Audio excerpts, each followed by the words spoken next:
75 LT. It's been a few weeks since the LT has featured on the channel. In fact, it's been a few weeks since I've actually done a video in England. So since you've last seen this car, we've picked up a GT3 RS, courtesy of Trading 212. We've done a video in a Pagani Huayra. We've flown a Pagani Zonda F from Dubai to Italy, and I dropped my 100th video and celebrated in style by driving one of my all-time favourite roads. So if you haven't seen any of those videos, be sure to look back through and indulge in those. But we're back in the LT. Today I'm going to discuss something that I very rarely discuss, and that is things that I actually don't like about cars, and specifically today, this car. Now, once again, regular viewers of this channel will know that this car, since the very moment I stepped in it in Tenerife to the few weeks after where I was compelled to purchase one, you know how much I love this thing. It has absolutely recalibrated my appreciation for cars and what a road-going supercar can do. But of course, with all cars, nothing is perfect. And typically, I judge my experience with a car by how many miles that I've driven it, not necessarily how long that I've owned it for. And so the LT, I've had it for maybe 4 or 5 months. But in that time, I've done, well, 5,224.2 miles in it. And yeah, in that time, I've got to know this car fairly well. For all of its glory, for all of its fabulous, fantastic properties and emotions that it gives me, it has now become time that I highlight a few issues that they may be personal, they may be factual, that I think can either be improved or are just character traits of this car. So where do we start? I'm only going to pick 5, and I'll be honest, before I get into it too much, this car is so good that I struggle to find 5. But there are 5 things that they don't depress me about this car. It's not like a huge problem. They're more characteristics and traits of it because of what it is. It is a focused, fairly hardcore supercar. But as a trade-off, with this thing being so driver-focused, there are things which at times can be a bit of a pain in the arse. And I'm going to start with the first thing, which brings me to a point where I'm going to slow up right now, which is the turning circle. Okay, so here we go. I'm going to give it a go. Now, we're on a sort of main road. It's probably not the widest road in England, but it's not the tightest either. And I'm just going to try and do I would say a 3-point turn here. But chances are it's going to be a lot more than I can tell already just looking at this curb here that this is going to be an issue, because the LT, for all of its fantastic steering feel, lock-to-lock ability, it's kind of like being in a Le Mans car. See my wheels on the curb now. How many turns is that? That's 2. Front splitter might hit the front. Now I'm like, okay, I'm blocking the road now, actually straddling both lanes. I can't see the front of the curb. I don't want to take my front splitter off, because this is also probably one of the lowest cars that I've ever owned as well.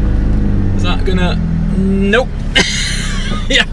So when I tell you this, I am not exaggerating when I say the turning circle isn't great. Here we go.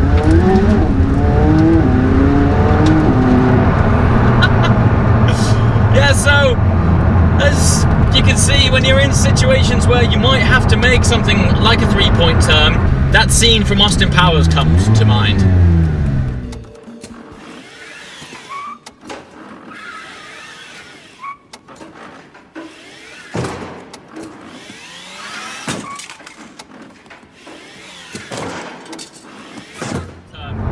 It's just the price you have to pay for having a steering rack that, when you do get up to speed, is fantastically fast. Personally, I am willing to accept the compromise in order to have a phenomenal steering experience once I am, you know, for example, up in the Alps or something like that.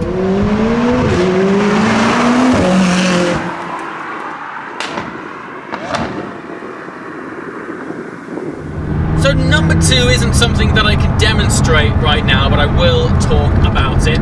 Fortunately, right now we're driving in an incredibly beautiful, sunny England. And during the daytime, fantastic. Nighttime, the headlights on the LT, they just aren't up to it.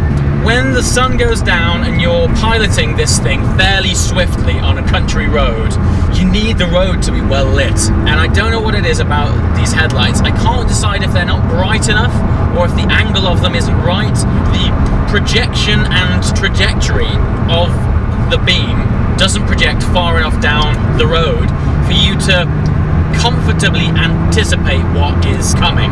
Now, I have in fact taken this car back to my dealer and asked them if they can tweak it.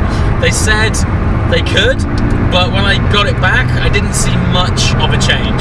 Now, I'm not sure if that's my car specifically, but yeah, I'd be interested in fact to talk to other LT owners to see if they've experienced a similar thing. But in my experience, headlights, they don't quite illuminate the road just enough. Now, I consider myself to be a young, fairly fit, flexible dude, but when I get it in and out of this car, it can be a pain at times, and that's predominantly because of this big sill.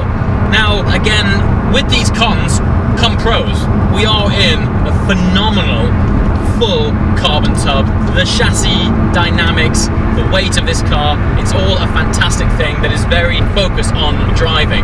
And if you're only going to get in and out of this car, you know, once or twice a journey, it's not so bad. When I'm filming, I'm in and out of this car a lot. Like I'm out changing camera angles, setting up various things, and I find that when you jump in and out of it frequently, you better get yourself a good technique to get in and out, because after a while it just becomes quite a chore to step over this big sill. I do think that if you weren't that flexible, I do think that getting in and out might be a problem for the older gent, maybe, which is why the 570S is so fantastic, because they've still maintained this beautiful, rigid, lightweight carbon tub, but they've sculpted this entry point down so you can swing your legs in and out a lot easier. Okay, number 4. Now, I've spoken about this before on a previous car, the cup holders. Now, let's face it, we don't just use cup holders for holding cups. This day and age, it's the space for your phone, for your keys, whatever else you bring with you on a daily basis. The cup holder is a holding space. Now, as beautiful as the design of the interior of this car is, it does have this big bridge here, and it's a nice carbon-faced bridge, and it looks awesome and space-agey. And I love the fact that they've integrated the sat-nav and infotainment screen in a vertical layout. That's really nice. It looks cool.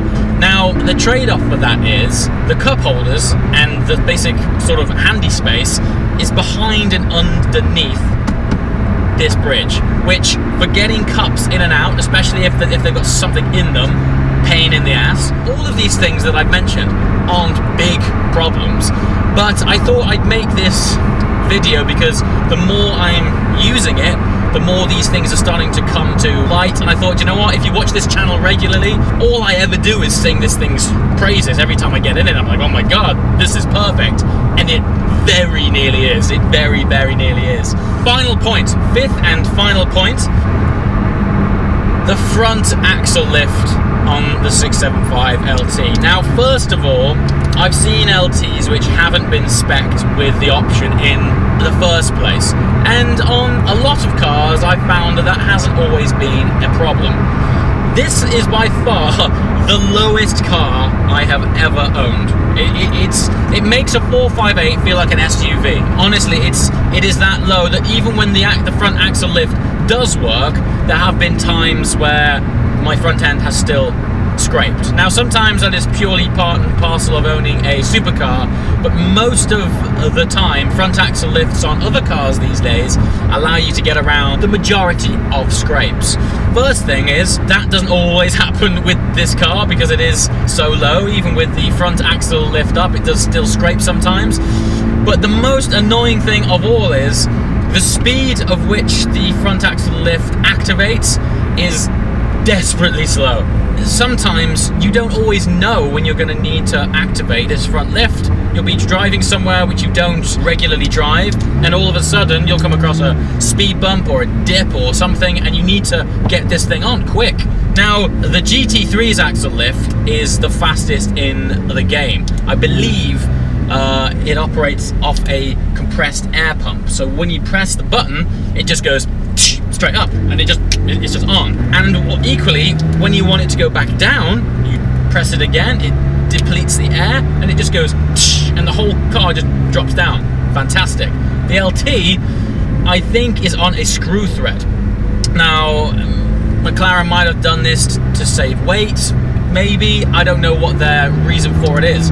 But when you want to activate the lift on this, you better have time. Because it's like, you press it, and it just goes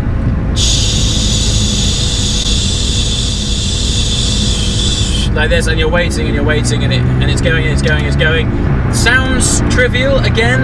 Sometimes though, I've found myself where I'm holding up traffic because I'm starting to raise up my front lift to get over a bump, and that's just the way it is. Now I feel like I've just slagged this car off for the last 10 minutes, so let me redeem things by just having a quick blast and a pedal to just reassure you that regardless of everything that I've just said, out of the box, this thing is just crazily fantastic. It is emotionally stunning, aesthetically phenomenal, and I love it to bits. But those are the quirks that sometimes, when you live with it on a day-to-day basis, isn't always so awesome. To make up for it, I'm going to point you guys forward, have a quick squirt, and I'll see you next time. Thanks for watching, guys. Ciao.